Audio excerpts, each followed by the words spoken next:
Hello everyone, this is Ayushi and I am back with Psychology lecture series for class 12. हम chapter 4 यानी कि psychological disorders के बारे में पढ़ रहे हैं, जिसका मतलब होता है मानसिक बीमारी। किसी भी इंसान को कोई मानसिक बीमारी होती है तो उसके बारे में जानकारी हासिल करना या उसके ट्रीटमेंट के बारे में जानना बहुत ही महत्वपूर्ण होता है, ताकि आप अपने ऊपर ध्यान दे सकें और अपनी जिंदगी आसानी से जी सकें। इस पार्ट में हम बहुत इंपॉर्टेंट साइकोलॉजिकल डिसऑर्डर्स के बारे में डिस्कस करने वाले हैं, जिसमें से पहला है एंजाइटी डिसऑर्डर्स यानी कि बहुत ज्यादा घबराहट, ऑब्सेसिव कंपल्सिव डिसऑर्डर यानी कि किसी भी चीज के बारे में बहुत ज्यादा सोचना या कोई चीज बहुत ज्यादा करना। Trauma and stress related disorders में हम पढ़ेंगे अगर किसी की जिंदगी में कोई बहुत बड़ा बदलाव आ जाता है या कोई बहुत बड़ी कठिनाई आ जाती है तो जिससे उसे ट्रॉमा हो जाता है, इससे कई डिसऑर्डर्स उत्पन्न होते हैं। फर्स्ट ऑफ ऑल हम एंजाइटी डिसऑर्डर्स के बारे में पढ़ेंगे। Anxiety disorders is defined as a diffuse, vague, and very unpleasant feeling of fear and apprehension. यहाँ पे ये नोट करना बहुत जरूरी है, फियर एंड एप्रीहेंशन, यानी कि ये बहुत अलग तरीके का की फीलिंग होती है। कोई बहुत महसूस कर रहा होता है जब कि उसे बहुत घबराहट हो रही है, उसे डर लग रहा है या उसे अच्छे से कोई चीज समझ में नहीं आ रही है। अगर बहुत ज्यादा घबराहट होने लगती है तो ये इंसान की जिंदगी में प्रॉब्लम्स क्रिएट करती है, जिसकी वजह से इंसान नॉर्मल लाइफ नहीं जी पाता है। एंजाइटी डिसऑर्डर के सिम्टम्स होते हैं, सिम्टम्स यानी कि ये चीजें आपके शरीर में जब देखने को मिले या आपको महसूस हो तो आपको पता चलता है कि आपको एंजाइटी डिसऑर्डर की संभावना है। पहले की हार्ट बीट बहुत ज़्यादा बढ़ जाती है, सांस लेने में दिक्कत होती है, डायरिया हो जाता है, खाने-पीने की इच्छा नहीं होती है, फेंटिंग हो जाती है यानी कि चक्कर आना, डिज़ीनेस, स्वेटिंग बहुत पसीना आना, नींद ना आना, वॉशरूम बार-बार यूज़ करना या ट्रेमर्स या आपकी जब बॉडी शेक करने लगे। तो ये सब चीज़ें आपको एंग्ज़ायटी दर्शाती हैं। नेक्स्ट हम बात करेंगे कि एंजाइटी कितने तरीके की होती है। पहला होता है जनरलाइज्ड एंजाइटी डिसऑर्डर। इसकी डेफिनेशन होती है it is a prolonged, vague, unexamined and intense fear that are not attached to any particular object. इसका मतलब होता है कि ये बहुत अलग तरीके का डर होता है जो किसी भी पर्टिकुलर ऑब्जेक्ट या पर्टिकुलर इवेंट से नहीं आता है। ये जनरली कोई डर होता है जो किसी पर्टिकुलर चीज से नहीं उत्पन्न होता है, वो यूं ही उत्पन्न हो जाता है। इसके सिम्टम्स होते हैं वरी या किसी की चिंता करना, हमेशा फ्यूचर के बारे में सोचना, हाइपर विजिलेंस यानी कि बहुत ज्यादा एक्टिव रहना या हर चीज के बारे में बहुत ज्यादा अलर्ट रहना। आप हमेशा अपने वातावरण को देखते रहते हो, किसी भी डेंजर को डेंजर की तरफ आकर्षित होने के लिए। इसमें मोटा टेंशन होता है जिसकी वजह से इंसान रिलैक्स नहीं कर पाता है, वो उसकी बॉडी शेक करती है और वो हमेशा टेंस्ड दिखता है। दूसरा टाइप है पैनिक डिसऑर्डर। इसमें जो एंजाइटी होती है यानी जो घबराहट होती है वो बहुत इंटेंस टेरर होता है, यानी बहुत ही ज्यादा खतरनाक डर होता है किसी चीज से, तो उसे हम पैनिक अटैक्स कहते हैं। इसमें क्या होता है कि जब कोई चीज बहुत ही ज्यादा घबराहट पैदा कर देती है और वो घबराहट इस स्तर तक चली जाती है कि इंसान पैनिक होने लगता है या हमेशा से शेक करने लगता है, उसे बहुत शारीरिक दिक्कतें आ जाती हैं, तो उसे पैनिक डिसऑर्डर कहते हैं। इसके फीचर्स होते हैं सांस लेने में दिक्कत होना, चक्कर आना, पैल्पिटेशंस यानी कि शरीर का हिलना, चोकिंग यानी कि आपको लगे कि आपके गले में कुछ फंसा हुआ है, नोज़िया मतलब वॉमिटिंग आना, चेस्ट में पेन होना या आपको पागल होने का डर रहता है या मरने का भी डर रहता है। तो ये पैनिक डिसऑर्डर होता है। तीसरा होता है फोबिया। फोबिया होता है किसी भी पर्टिकुलर चीज या किसी भी पर्टिकुलर इवेंट से अगर आपको डर महसूस हो रहा है तो उसे फोबिया कहते हैं। फोबिया किसी भी स्पेसिफिक ऑब्जेक्ट से होती है या किसी स्पेसिफिक इंसान या परिस्थिति से ही होती है। ये जनरलाइज्ड एंजाइटी डिसऑर्डर से इसकी शुरुआत होती है और वो धीरे धीरे फोबिया में बदल जाता है। जनरली तीन तरह के फोबिया होते हैं। स्पेसिफिक फोबिया जो बहुत ही ज्यादा कॉमनली देखने को मिलता है, ये किसी भी पर्टिकुलर चीज से डर होता है। दूसरा होता है सोशल फोबिया। इसमें होता है लोगों से बातचीत करने में डर लगता है या लोगों के साथ रहने में डर लगता है।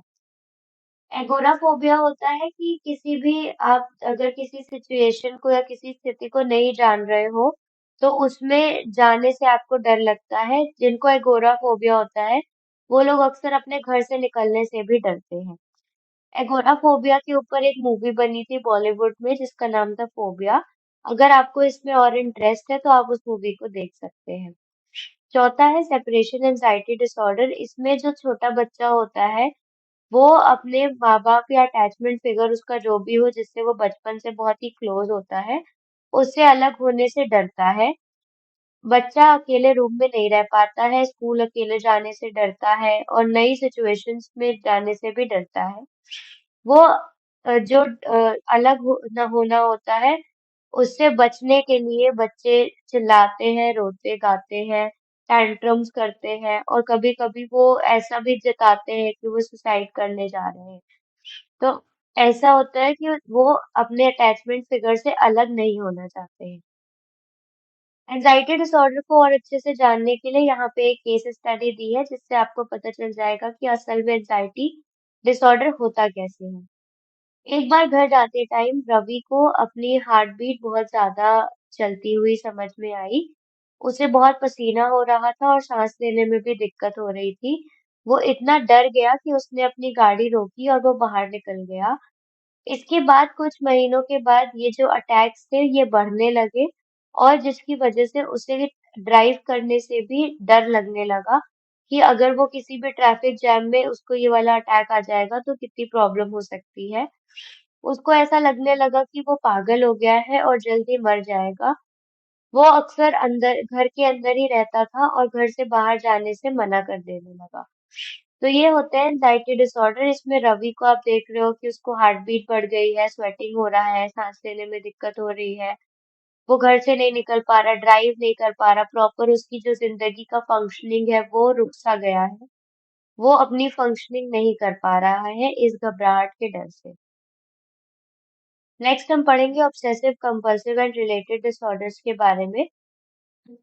इसमें जो होता है कि लोग होते हैं वो अपने आइडियाज या अपने विचार कंट्रोल नहीं कर पाते हैं और वो एक ही विचार के बारे में हमेशा सोचते रहते हैं। इसमें है ऑब्सेसिव बिहेवियर की डेफिनेशन दी है। Obsessive behaviour is the inability to stop thinking about a particular idea और topic. This makes the person feel unpleasant and shameful about the इसमें कहते हैं कि ऑब्सेसिव बिहेवियर वो होते हैं जिसमें इंसान किसी एक टॉपिक के बारे में सोचना बंद नहीं कर पाता है जिसकी वजह से उसे बहुत शर्म महसूस होती है।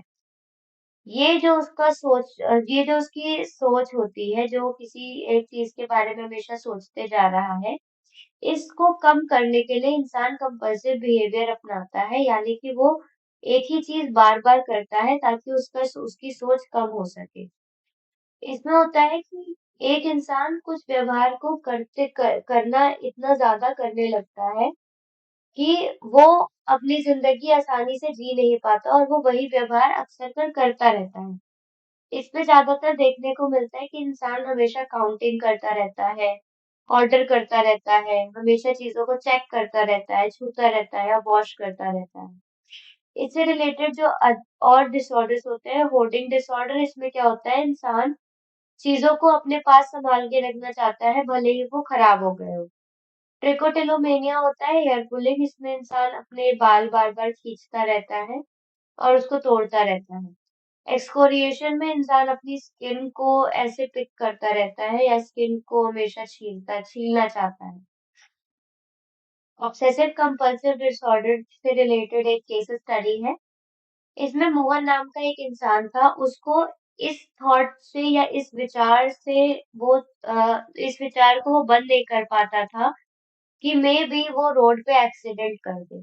वो इस विचार से हमेशा प्रीऑक्यूपाइड रहता था और उसे लगता था कि वो हमेशा ऐसे ही सोचता रहता है।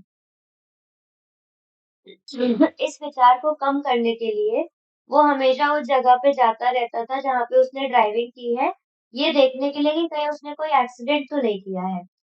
तो ये धीरे-धीरे इतना बढ़ गया कि वो ऑफिस भी नहीं जा पाता था, वो काम भी नहीं कर पाता था, उसका परफॉर्मेंस भी कम हो गया था। तो इसमें मोहन को इस बात से ऑब्सेशन होता है कि वो एक्सीडेंट ना कर दे। इस ऑब्सेशन को कम करने के लिए वो कंपल्सिव बिहेवियर करता है जिसमें वो बार-बार उस जगह को चेक करने जाता है। नेक्स्ट हम देखेंगे trauma and stress related disorder. इसमें बताया कि अगर इंसान की जिंदगी में कोई भी एक ट्रॉमेटिक हादसा हो जाता है, जैसे नेचुरल डिजास्टर हो जाता है, कोई बॉम्ब ब्लास्ट का विक्टिम होता है या टेररिस्ट में पाया जाता है, कोई सीरियस एक्सीडेंट हो जाता है, किसी क्लोज वन की डेथ हो जाती है, तो ये डिसऑर्डर्स देखने को पाए जाते हैं। इसमें सिम्टम्स होते हैं, अक्सर कर सपने आते रहते हैं उस चीज के बारे में, फ्लैशबैक्स आते हैं, मतलब बहुत समय बीत जाने के बाद भी वो चीज़ आपको ऐसे याद आती है जैसे वो आपके सामने हो रही होती है। इंसान चीज़ों पर कॉन्संट्रेट नहीं कर पाता है, कभी-कभी इमोशनली नम हो जाता है, यानी उसे कुछ समझ में नहीं आता है कि उसकी लाइफ में क्या चल रहा होता है और वो दिमागी स्तर से एकदम नम हो जाता है। इसमें इससे रिलेटेड एक डिसऑर्डर होता है एडजस्टमेंट डिसऑर्डर, जिसमें इंसान अ, अलग-अलग सिचुएशन से जल्दी एडजस्ट नहीं कर पाता है। इसका सबसे कॉमन होता है पोस्ट ट्रॉमेटिक स्ट्रेस डिसऑर्डर, जिसमें किसी भी हादसे के बाद आपको ऐसा डिसऑर्डर हो जाता है। इसको डिटेल में जानने के लिए एक केस स्टडी दी है। इमरान जो था वो इंडिया पाकिस्तान का जब पार्टीशन हुआ था, उसका सर्वाइवर था। वो पाकिस्तान में रहता था बट वो इंडिया शिफ्ट हो गया था पार्टीशन के टाइम पे, और लेकिन उसकी पार्टीशन की जो यादें थी वो उसको कभी नहीं छोड़ सकी थी। वो हमेशा याद करता था कि वो किस तरह अपनी ज़मीन पर एक पराया बन गया था, और ये पार्टीशन जब हुआ था तब वो 8 साल का था, लेकिन पार्टीशन की यादें उसके दिमाग में अभी तक ज़िंदा थी, जिसकी वज़ह से वो सो नहीं पाता था। उसको सपने आते थे और इस चीज़ के बहुत फ्लैशबैक्स आते थे कि पार्टीशन टाइम में क्या-क्या चीज़ें हुई हैं। इन चीज़ों की वजह से वो अपने घर पे या काम पे अच्छे से फ़ोकस नहीं कर पाता था, क्योंकि उसको बार-बार इसी चीज़ों के बारे में विचार आते थे। तो आज हमने 3 मेन डिसऑर्डर्स के बारे में पढ़ा, anxiety disorder, obsessive compulsive disorder या ओसीडी और ट्रॉमेटिक डिसऑर्डर। अगर इन टॉपिक्स से रिलेटेड आपको कोई भी डाउट्स या क्वेरीज़ हैं, तो आप अपने क्वेश्चंस कमेंट सेक्शन में पूछ सकते हैं।